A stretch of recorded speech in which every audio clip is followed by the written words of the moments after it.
Я приветствую вас, дорогие друзья. Hello, everybody, dear friends and subscribers of my channel, of Alexey Aristovich's channel. This is a live stream we're doing now, a pretty important one, and I think it'll be rather rich with content today because it seems like the ice had started to move. Trump and Putin finally had a conversation. Both commented on the results of this talk, and we need to try to counterimpose it over the current reality. Hello, Alexei. Hello, Alex. Yes, we do appreciate you having with us here. And of course, we appreciate our viewers who understood how to avoid the blocking issues that arise before them, both in Russia and in Ukraine. And it is rather simple with our today's stream. You can see two QR codes at the bottom. These are the ones that allow you to jump into our chat, donate small money to support that super chat, and then we can ask this question. And we usually collect these questions sometime in advance before the stream happens. And we also can work with some of the live questions you post in the chat, but those are usually answered towards the end of the show. And before we start, I suggest we traditionally answer a question. And we are going to ask this question of all of our viewers. Today, a diplomat, Lana Zerkal, outlined the red lines, not the territories themselves, but apparently for Ukraine, the red lines are army, speech, and faith. So, if you were Ukraine, which of these red lines would you forfeit first? Army, language, faith, or territories? Alexei, let's start with this question. We can talk about Putin later, but this is a more principal story. What can Ukraine, do you think, sacrifice first? Alexander, I think this is a false way to ask this question because the Ukraine we currently have is not capable to negotiate with Putin. It is not capable of negotiating with anyone. To conclude a peace treaty and a ceasefire agreement, that can be done by some other Ukraine, a more sober Ukraine, a smarter Ukraine that would understand that it would have to pay for 34 years of flushing itself down the toilet. And this is the price for riding this bus. And of course, there is a price for entry, the price for ride, and the price for exit in this case. The main topic here is national identity, I think, that is often tied together with the language. And this is a silly approach. And the smart approach here is about the number of our armed forces. This is probably the most discussed topic in the first Istanbul negotiations and today as well. Because if Ukraine preserves its previous character the way it is now, of course, Russia will be insisting on complete demilitarization, which probably end up being 100,000 people and 1,000 tanks. That's about nothing. You cannot even defend one district with that, or Kiev district. Funny 50 airplanes and stuff like this. But if Ukraine principally changes its character, then a different number of armed forces and different architecture of security becomes rather possible. The numbers of armed forces of Ukraine is a small but very important piece of a puzzle in a bigger architecture of security for the country. All these other red lines and other things that you started the show with, they are much more secondary, tertiary, and way after this first matter. Because in certain architecture of security, Ukrainian army can be 2.5 million. The question would be, why do you need such a number of people serving your army if you have not solved primary issues? For example, if Ukraine remains a hostile country towards Russia, Russia will keep insisting that Ukraine's army is to be much smaller. And they will continue attacking Ukraine until Ukraine economy will not be able to sustain more than 100,000 troops or even 50. Now, if Ukraine becomes a truly neutral country, it needs to be protected not only from Russia, but from other global players as well. But you get more freedom, you can operate with other points. You can, for example, suggest that, look, with the current Russia and our neutrality, perhaps 100,000 troops is fine, but who can guarantee us that if your regime changes, we do not need more? What if a new person has a different idea? What if Hungary decides to take a piece of it from Zakarpattia region, which has some historic roots with the Hungary, and we only have 100,000 and maybe 100 tanks? This is the beginning of a serious conversation, right? Let's exchange our prisoners of war. Let's look at the numbers. These are all kindergarten conversations. Serious conversation should start with a different approach. Friends, our vision for the next 20 years of development of this region and part of the world is this. The other side responds to that in kind, explaining how do they see that picture and that future. And that's where you start. And if you can find a vision with which both sides agree, for example, key positions will be neutrality and system of trade relations between Russia and Ukraine, then everything else, the number of military, the exchange of prisoners of war, and many other things, they become secondary to this first step, to that grand arc that you decide first. Because in certain circumstances, Russia would treat Ukraine as a brotherly nation and would be even defending certain interests of Ukraine, while in the other configuration, Russia would consider Ukraine hostile and would be more likely to continue offensive and attack it again when time and opportunity presents itself. That's why what is being discussed as the result of the previous 34 years, without looking into the next 34 years, is not a serious conversation. And today when Putin came out to comment his conversation with Trump, the key formula was to remove the reasons for this war. Old Ukraine was positioning itself as anti-Russia.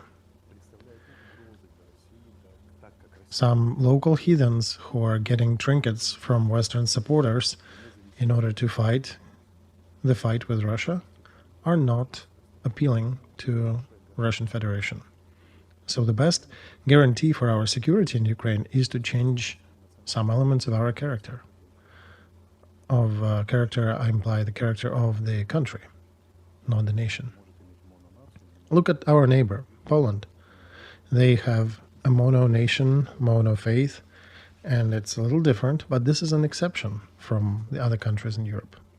16 countries in Europe have at least 2 languages. There are very few mono-ethnic nations there, like Hungary and Poland. Most of the countries in Europe are mixed. And if we're not talking about countries like India, where they have several hundred languages, and they still manage to survive somehow, or Pakistan that is fighting with India, where they have several 100,000 different ethnicities, and they have nuclear arms and economy and everything, and they manage to coexist. So nobody is placing a serious question about the future arc of existence and relations between Russia and Ukraine. And without that, I think all the negotiations are futile. What does the diplomat Zerkal says, who suggests army, speech, and faith, that formula? She insists that we need to defend the parameters of the old Ukraine or current Ukraine. That implies that any peace treaty will be very short-lived. Okay, Poroshenko and Zelensky might have been bad administrators, but then there'll be a better administrator who will make this project work better, and then we'll see who can outcompete with Russia. I think this is a very infantile approach. And I was looking at Lana Zerkal and trying to understand her position and her approach. I was paying some attention to her statement, but after today's statement that she made, I don't think she is worthy of attention. That statement basically annulled all of my interest to her as a political figure, perhaps. All right, Alexei, we have then another question, more philosophic or biblical maybe, about the old wine and new wine bags, or old wine bags and new wine. Today we have Trump calling Zelensky. As journalists from Axios wrote, this was a humiliation. They barely talked for 2 minutes. And then he called Putin, and they talked for 2 hours. 2 minutes versus 2 hours. After that, Putin came out personally with a statement to press. It was a rather brief statement, but we heard some new forms, new words in it. We heard a memorandum. Apparently, the parties need to include all the major topics for future peace agreements. And with this memo, both parties need to start moving towards peace. And ultimately, that would lead to a ceasefire. And Trump wrote a longer post about the conversation he had, how good it went, that he called everybody, and he called other people in Europe as well, and basically summarized that we are starting this process. Why am I bringing wine and wine bags here? Because Zelensky, with the regime that he has built in Ukraine, in my view, or let me ask you, do you think he can change in air and turn into some peacemaker that is needed for creation of such a roadmap and signing that memorandum and future peace treaty? Or all this is just another game? Look, we're now in a very interesting situation here in live stream. Putin came out with a rather positive statement, very sharp signals that I am ready, these are the steps. Trump came out with a statement that wherever Trump is, there is the victory. Zelensky did not come out with anything. What can he say? I don't know. He probably does not want to talk about comparison between 2 minutes and 2 hours. But I can almost guarantee that whenever he comes out, he'll probably come out with something disruptive to Putin's and Trump's statements. He will likely bring up Crimea again or something else. This is most probable. If this time he will behave, likely there'll be an attempt to go down the drain a little later, and Zelensky will likely disrupt it again. If he manages to stay the course and continue on a peace track, that means that Trump somehow found a key to him and has enough cards to persuade him to be peaceful. But signing a peace treaty with Zelensky, a situation where he takes not state responsibility but historic responsibility to allow Russia to keep some territories at least on the current front line, perhaps not completely legally, but in some fashion, so Russia would at least hold it for now. This would be a political suicide, or at least how Zelensky says that, it would be a political suicide. And in your streams, very often, you are asking whether Ukraine has a politician who is eager and who can do that. There is one right here in this studio. The rest most likely won't. And only in case of Zelensky, I think only in case of very serious personal guarantees, he would be able to agree to do that. Then there'll be more dances with the drums in our state congress. And they will be, of course, very agitated with never forget, never allow them. And we somehow would need to pacify them in order to sign it. And that's a very remote perspective. Even if Zelensky behaves, we still don't know how the parliament will vote. Perhaps they will vote properly, the way they signed the American deal, and they will sign ultimately some truce and ceasefire. But after that, Ukraine will go into the track of elections. Americans are quiet about this, Alexei, right? Yes, they are. So we are facing a situation where there is no war, but there are no re-elections for a few months, for half a year, for a year.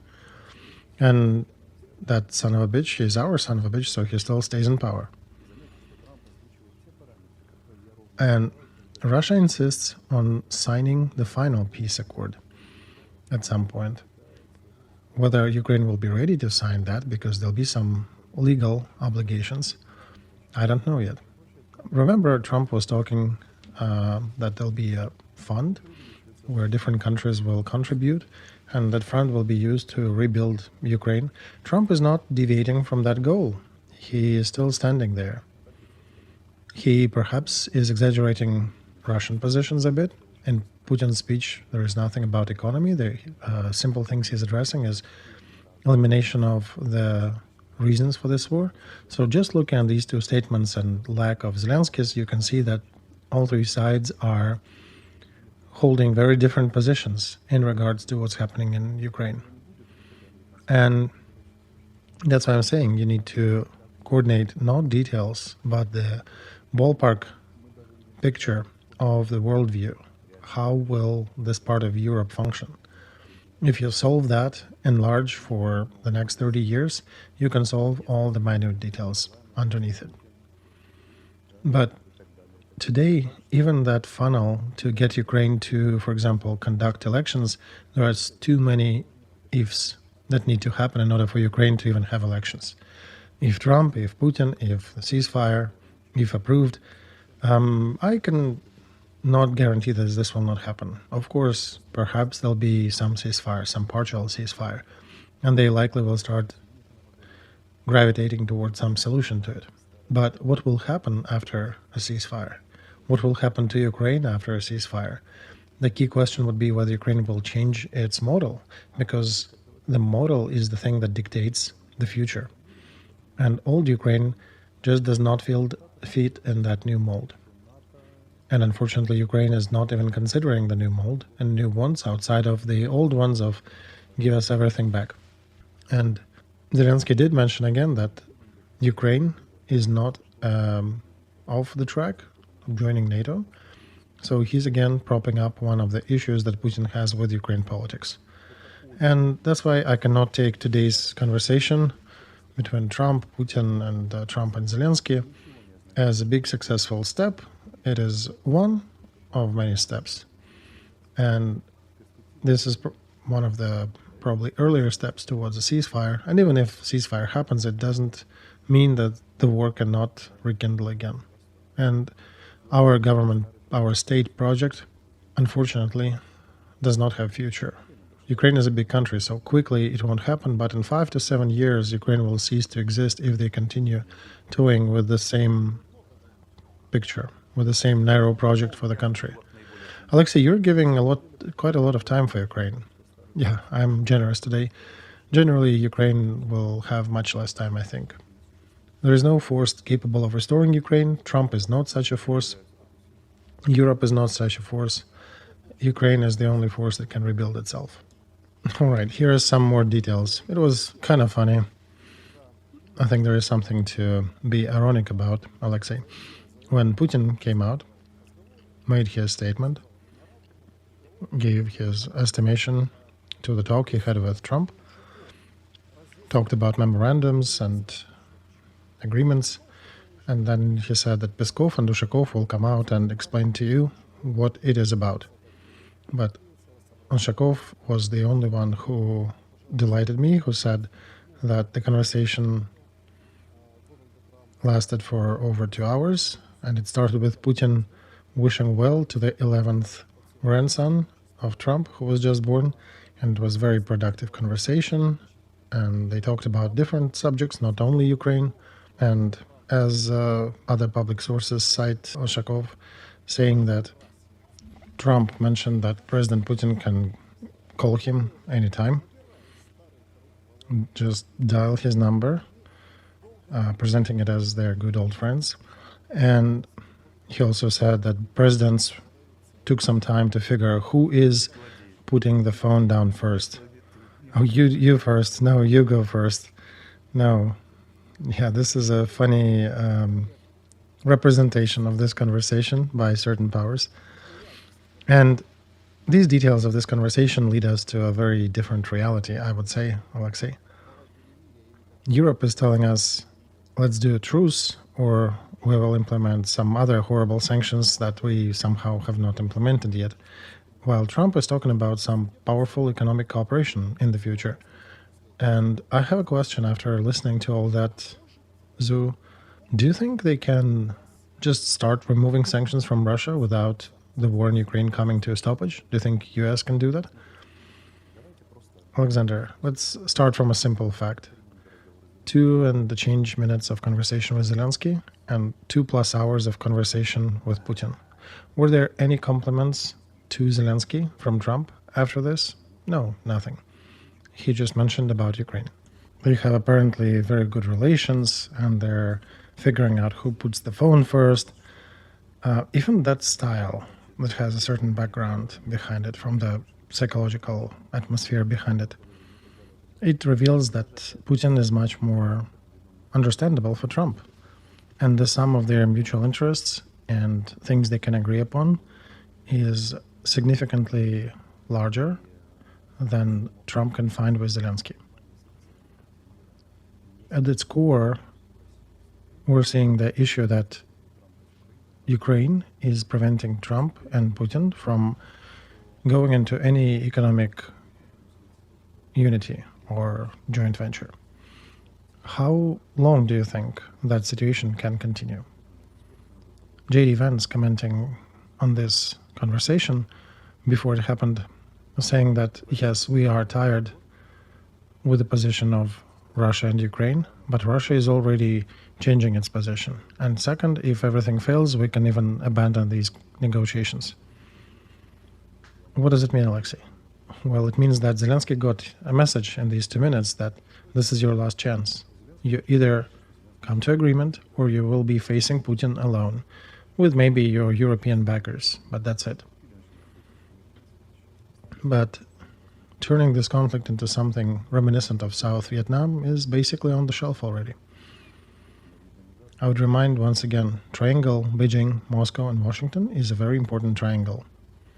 But it's 150 times more important the other triangle, where Ukraine is a toxic asset for the United States. It's an overseas, toxic, stealing, incongruous, and incapable of negotiating asset. Russia for the United States is one of the key solutions to new positioning of the United States, whether it will be a global positioning or will America just dwindle itself to its own hemisphere. Russia, by the way, historically saved the United States twice, in a civil war and during the War for Independence, and twice the United States saved Russia, during Hunger Times and World War II. They've been allies for a long time. They've also fought in a Cold War for a long time, which implies that they've been working pretty close with each other, being competitors. So what to do with Russia, Americans quite understand. What to do with Ukraine is very murky. Nobody gets it. Now, how does this triangle look for Putin? United States for Russia is a key partner through which most problems of Russia can be solved. Geopolitical problems can be solved. Ukraine, from Russia's point of view, and again, I'm saying Russian, Putin's point of view, is a dangerous fascist regime that presents a threat to national security of Russia. Moreover, second layer, for Russia, Ukraine is a holy wound. Russia will never abandon Ukraine completely, one way or the other, because they have same history. They both countries start from the same origin. And whether you like it or not, Russians are ready to kill and die for these views and their wants. Now, what will prevail in this situation? A toxic asset or the holy wound for which you're ready to start a third world war? What Ukrainians are missing, and I keep trying to explain it to them, the only country in the world that is ready to fight for Ukraine right now and later all the way to the nuclear war is Russian Federation or Russia. Maybe Belarus also can engage. Nobody, never, ever will be fighting for us. And I mean, defending our security or fighting against us to prevent us from being a threat. Now, another question, do you think United States will indulge a nuclear war for a toxic asset? What about Europe? Do you think that Macron with his kisses and their democracy in EU, do you think any of them will come to fight for Ukraine? Never. By the way, the next day after European leaders visiting Kiev, EU came out with a statement that they will be increasing tariffs on the goods to Ukraine.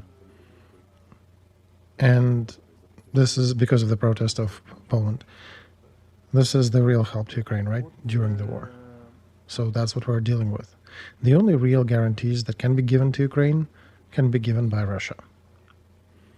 And these guarantees need to be tied to the project of Ukraine. If the current project remains, that trifecta of army, language, and faith, Russian Arestovych ballistic missiles will continue flying at it, however much you will be trying to defend it.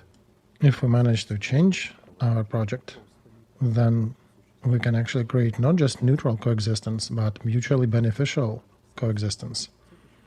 Because old Soviet chains, both in engineering, in agriculture, in military sphere, are easy to revive. And you can continue going around and striking agreements with Russia for some support and mutual trade, and of course with other countries, because Ukraine now has a unique experience that it can offer. So you can do things, you can change your future, but on the basis of changing our project. If we don't do that, that'll be a big mistake. Whenever you negotiate something, difficult point specifically, talk in models, talk in bigger pictures. One project of Ukraine is animus to Russia. Another is in neutral Ukraine. A third Ukraine is a country that can look into joint ventures and mutual benefits. And don't tell me that you'll never agree and never be friends again. There are methods when armies can become friends in half a year, or be peaceful neighbors in half a year and start cooperating within a year. If back in 1944 somebody would tell you that, let's say, Brits and Germans will be friends, how many people will believe that, right?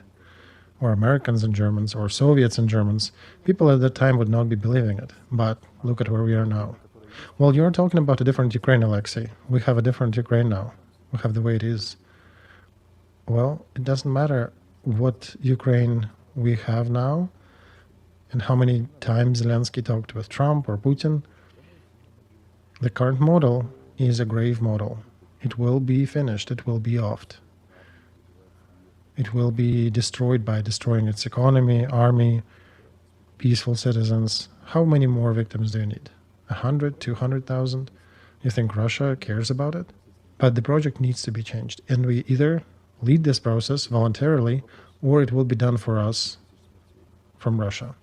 Do we need, so my question is, do we need several more 100,000 dead Ukrainians, destroyed economy, destroyed energy systems, or do we voluntarily change our system, looking at the current situation? Imagine there is no Russia. Imagine there is a big ocean there instead of Russia. And Ukraine would still need a change of project, meaning in this case, because it is necessary not only for peace with Russia, but for Ukraine itself, because our current project is killing it. Our current vector had shrunk our population by anywhere from a third to a half. Our engineering industry is gone. Our airspace is almost non-existent. When 65% of youth, even before this war, were saying our best dream is to leave Ukraine, it was not Russia to blame. They were not shooting up our cities at that time. This was anti-project that was pushing Ukrainians outside of Ukraine, that was making them ashamed of their country. And we needed to change that.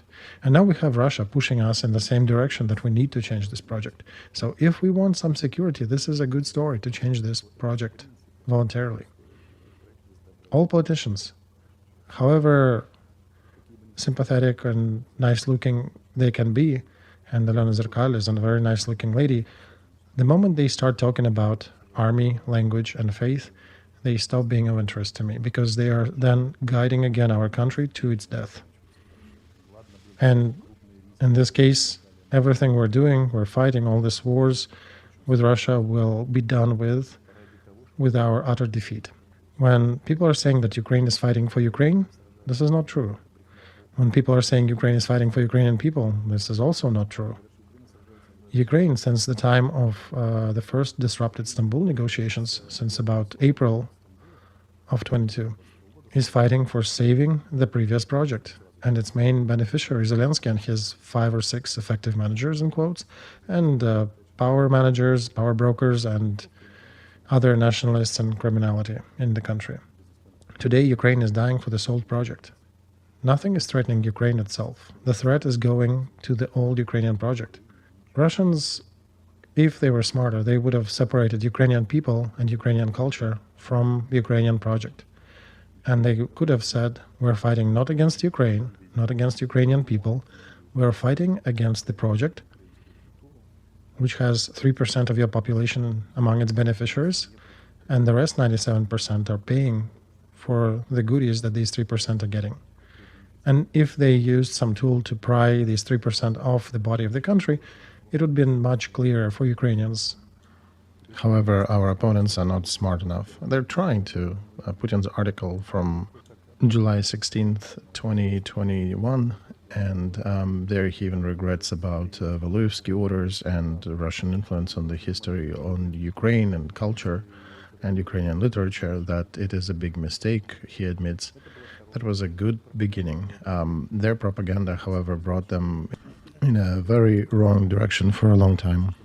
The best thing they could do now is reopen Ukrainian libraries, open Ukrainian schools, allow some cultural events, conduct some cultural events in Russia, open faculties of Ukrainian language in their leading universities, and separate and say, okay, Ukraine and Ukrainian is great.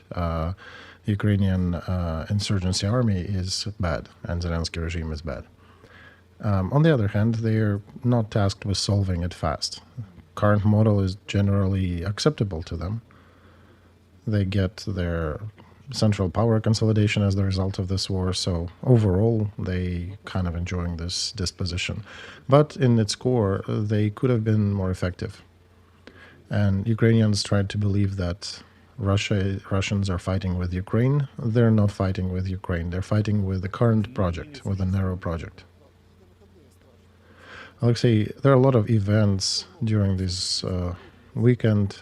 Some Azov prisoners of war were giving interviews and were very derogatory about those who refused to go to fight to the front. And government came with more statements about those who fight, those who don't fight, whom they should take some property from and rights from. But there are some pretty bad symptoms overall.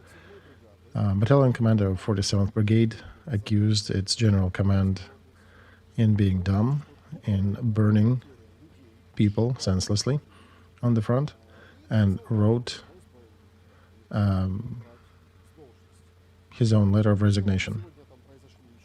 And there were a couple loud news coming from some other parts of the front, and there were some people removed as well on the high level of command. But one battalion commander resigns with such a formula. You cannot just write it off to some stress syndrome.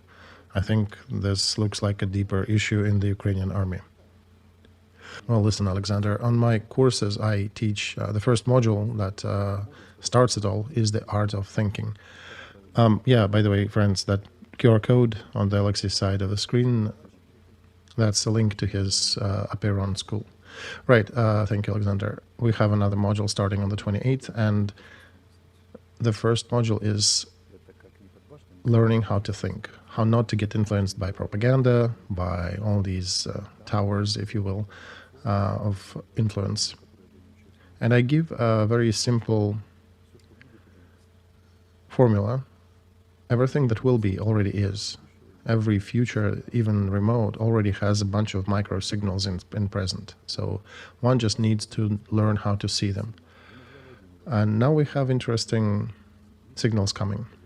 This is a well-known battalion commander that's resigning. His nickname was Genius. He was reading Timothy Snyder book in one of the pictures, right, sitting in the trench.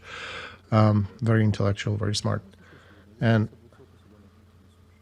we also have another one, about 300 UAVs hitting us overnight.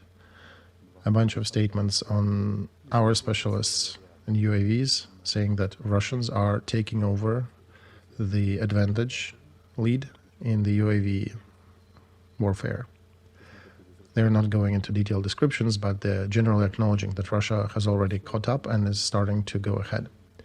So these are small cracks in the basis of this narrow project. Some people think that many things may still happen. There may be aliens coming and helping Ukraine to win this war, right? No, it won't. This is the phase preceding a big crash. Next phase, I already wrote a post today, but I can read a summary from this. Next phase may look like this: growing military defeat on the front, on different parts of the front. Russia breaking through on one part and 5 kilometers wide, 10 deep the other. Main reason will be the loss of technological advantage and management advantage on the front, organizational advantage. We already are seeing both. We are seeing battalion commanders resigning. We are seeing their UAVs catching up and taking over. Expedited destruction of our supply lines with Russian remote means and missiles. Russia will be launching. There'll come a day when they'll launch 1,000 UAVs at our territory overnight. Not tomorrow, not in a month, not in half a year, but in a year. That's a very realistic scenario. A couple of nights like that, and it's very improbable to shoot down 1,000 of those, even if the whole army will be chasing them. So they will find their targets. Slow demoralization of army and population will be growing. Attempts to tighten the bolts more against military, against people. Then they'll start rebellious regions being formed. In some parts, drafting committee will be not welcome anymore. And then we'll have independent local leaders in different parts who will not be listening to Kiev, who will be behaving as they like, and who does not want to listen to them, they'll be sending them off to the drafting commission. Attempts to dance with the central leadership by different regions, that's already happening. Racketeering of businesses in Ukraine and attempts to gather the last of monies and resources. Eventually, government will lose its capability to pay the pensions and salaries, and as a result, it'll get toppled. It'll fall apart. It will all be happening on the backdrop of growth of chauvinism, attempts to call upon population to fight those who think differently, and that more and more becomes reminiscent of the book Inhabited Island by Strugatsky brothers. And this will take some time. But the third phase after that will be civil war, or elements of civil war, destruction of the country, Ukrainian ruins. Central command will lose all authority, perhaps keep some in Kiev only in the daytime, and then Russia will try to use that situation to take over. And these are unavoidable 3 stages for this project to be destroyed that we know as army, speech, and faith. That can happen within 1 year, in 1 year cycle. It might take 3 years. But however, if it continues in this direction, in autumn we will absolutely see dropping down the age of those who are being drafted.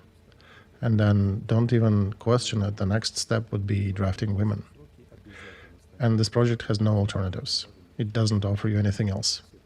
And one thing, if it would be only evil Putin asking for us to change the project, it would have been not entirely good, right? No, we wouldn't feel well to succumb to Putin. However, we have had experiences in our history when we agreed with foreign powers. But Ukraine currently direly needs to change its paradigm, to change its regime and mode, regardless whether there is war, there is Putin, Russia or not. If there are no war, military actions, then some processes will slow down. For example, UAVs will not be falling on your heads and there will be not fight on the front. But on the other hand, the differences and the breaking points in the society will be exacerbated because hundreds of thousands of people will be coming back from the front with their opinions. And that will actually, or might, exacerbate the falling apart process. The end of war would mean a very high probability of civil war growth. So going directly into a third phase, skipping the second. That's why even peace is not a saving grace for that concept, for the narrow Ukraine vision by Zelensky. Ukraine has no other options but to change its project. Changing this project is not a guarantee, but it gives us a chance in both scenarios. Without it, we are facing utter defeat in both scenarios. If war, you would go through phase 2, then phase 3. If peace, we likely skip phase 2 and jump right smack into phase 3. And don't think that you'll have some time to live in Ukraine for a while and then maybe leave later. And that is implied to women too. When they start mobilizing you, you will not be able to leave. They'll shut down the border. That famous saying I use, the changes accumulate gradually and get realized rapidly. In the very near future, you may find that if you try to leave the country and they stop you and you come out and say, well, you cannot draft women. And they say, sure, we don't, but we want to requisition your car. And you will come to Kiev to try to appeal that decision, and you will get told that no, it is needed, without even explanations that it is for the front. And if you will be too noisy or too nosy, you will be sent to the front as a nurse. And not to Bakhmut, but Kramatorsk and Slaviansk, roughly, within a year. And if American support will be dwindling, then we'll see that by autumn. Because now, for Ukraine to withstand Russian summer campaign, we need to mobilize another 200,000 to withstand the summer push. Where do we take them? My acquaintances, they're doing design art projects, and lead designer who has 15 projects on him to work, high-profile projects. He stepped out to the door of the company to smoke. They jumped at him from behind the corner, grabbed him, sent him to the front. The company managed to gather the bribe, $7,000, to try to buy him out, gave it to the head of the local drafting committee, and still didn't help. The guys out in the front fighting. And you might have seen that if you were mobilized, our new law that was adopted, that if you are mobilized, there is no option to cancel that. You cannot get out of it once you're mobilized. So all these little cracks, they tell you what will be. There already are little glimpses into the future. So people, if you think there will be ways for you to pay your way out of it, to somehow get on a special list to not be drafted, you're wrong. And then they'll get to women and younger men.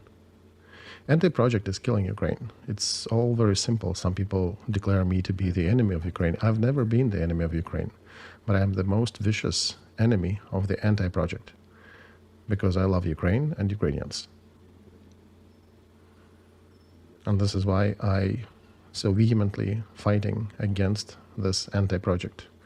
I drained all my reputation and popularity to fight for this other Ukraine against the anti-project, because I understand this is the evil that is killing our country. And I don't really care about my reputation. I did it to not be ashamed to look at myself in the mirror. I cannot be at peace with a narrow project. I support Ukraine as a country. I love our language, but anti-project should be taken out of leadership in our country. And since I'm fighting on the cognitive front, on the information front, that's where I'm fighting. Being in political immigration, I'll be that small newspaper Iskra or magazine Bell that will be continuously showing that this pathway is wrong. And battalion commander that we just heard in the news is not the first swallow. Remember Marcus, the other well-known figure on the front? And not only him. Remember, he appealed to court some decisions and made it public, but it will be worse soon. And very soon it will be a lot more. That is why I do wholeheartedly support Ukraine, and I say loud, resounding no to anti-project. Zelensky, Alexei, made a statement that he is not going to withdraw troops from any of the Ukrainian territory. And it also is mentioned in the news that another meeting may happen between the United States, Russia, and Ukraine. It may happen in Turkey, Vatican, or Switzerland. And Zelensky reportedly asked Trump to not make any decisions about Ukraine without Ukraine. And this is the statement that I guess we've been missing for that big picture. Oh, absolutely, Alexander. This is futurology in the live stream.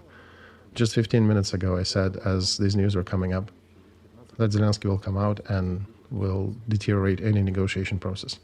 It's pretty clear to me. Nobody wants to strike any agreement at the moment. Nobody wants America and Russia to strike any agreement in Zelensky administration. And just remember that stream when you will see women getting drafted in November. Alexey, how do we change this project? Because look, it must be a pretty important question. It is deeper than all these decorations and what's happening now. Absolutely, Alexander, this is the main question. And actually, it is pretty easy to change our project. We need to stop first and understand what we have done during the peace times and what we continue to do during the war times.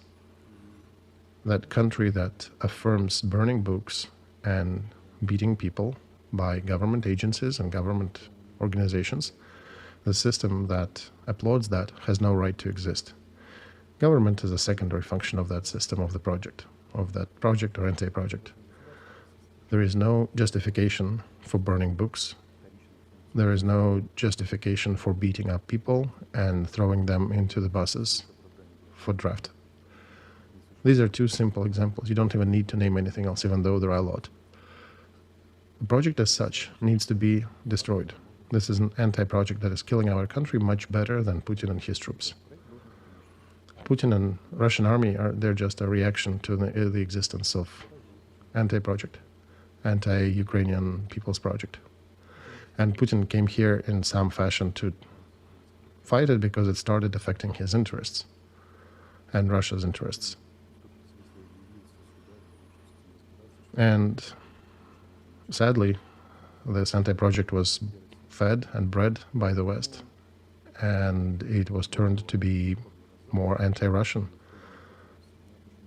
And we need to understand that those people who drained everything that they got back in 1991, they were very wrong in the scenario, in the vector, in the strategy. This is not the most difficult part. One can look at that and understand how many anti-missile complexes did we sell. How many did we have in 91 and how many of them did we sell? If we had a fraction of it now, we would have been in a very different place in this war.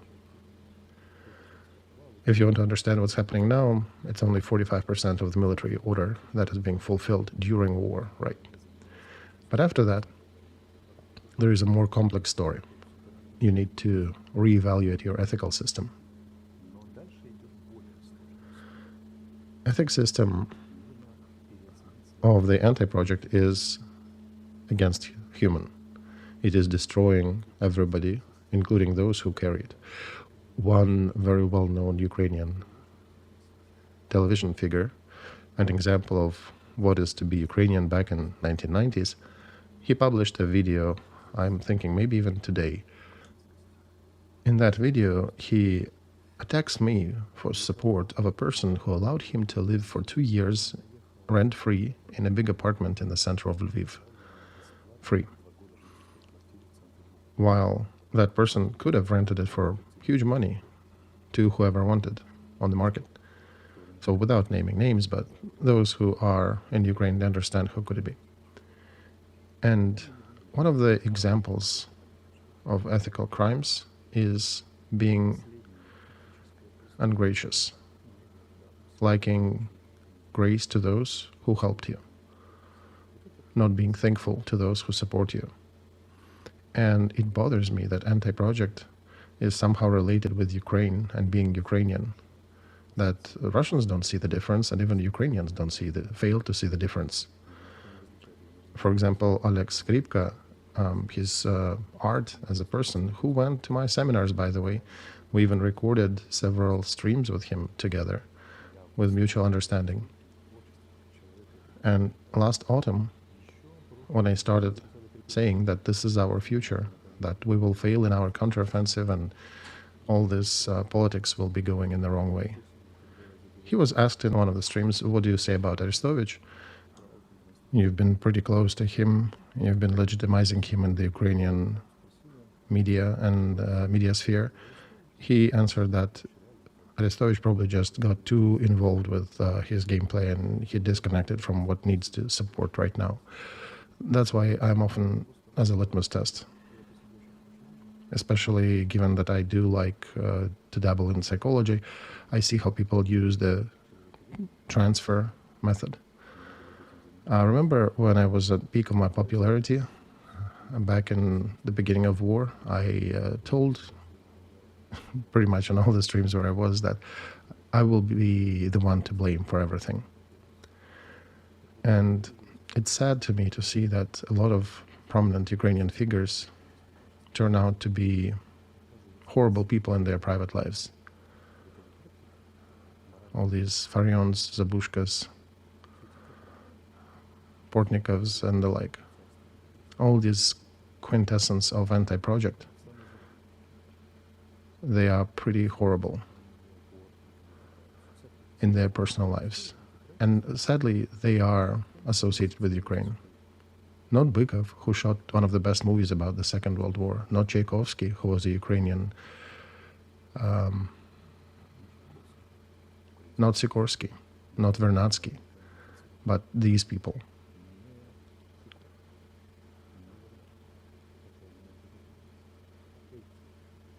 And that's why the work to separate special military operation, how Russia calls it, from Ukraine, from understanding that they're conducting it not against the country, that would be very important for them if they want to somehow succeed in their goals. And for us, even more important is to separate us and our Ukrainian core from anti-project. Well, look, I love to speak Ukrainian.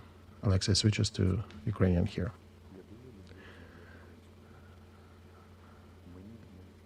I do love the sound of Ukrainian, but unfortunately I do not use it too often. You know why? Because now it's a clean marker of belonging to anti-project. They succeeded in that. In private conversations, I always switch to Ukrainian if they can support that, and I enjoy talking to them. Because for 2 years of political exile, I start losing some of it if I don't practice. I love Ukraine as a culture. I love Ukrainian people, but it is very difficult to pry current Ukraine from anti-project, because these fellows from anti-project somehow decided that they're the only true Ukrainians, and they're the only ones who own the brand of Ukraine and language of Ukraine. Who told you that? Who blessed you for this? I think we can call it Zelenism, Alexei. Right. What would Bykov say? Leonid Bykov. That talented movie director. So from us Ukrainians, it would be great if we did two things. To repent for taking anti-project, for being a true Ukraine. We need to repent in this effort and to rebuild and create a new project where Ukraine, Ukrainian culture, Ukrainian language are supported, as well as supported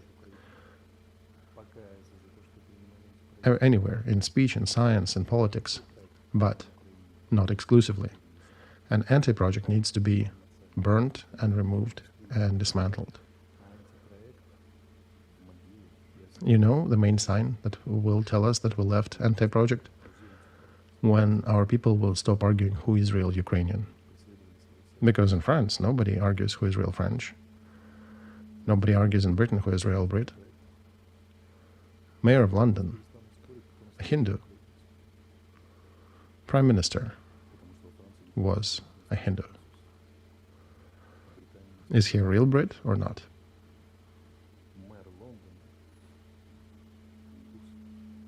Both fellows originally India-born or of Indian descent. Rishi Sunak, right? Meanwhile, we are arguing about who is a real Ukrainian in Ukraine, and this is one of the true signs of totalitarian regime. Have you seen a totalitarian country that is flying to space? Empires do that. Totalitarian regimes don't. Empires can be rough. They can treat people roughly, true, but they at least have capacity to discover, explore. This is colossal work, colossal goal in front of the country. I could try to do it alone, but even though I know we need more support and more push, but I will never stop trying to pry anti-project from the body of Ukraine. Because too many people sincerely think that Ukraine is this, that Ukraine is the human-hating anti-project. End of the first hour.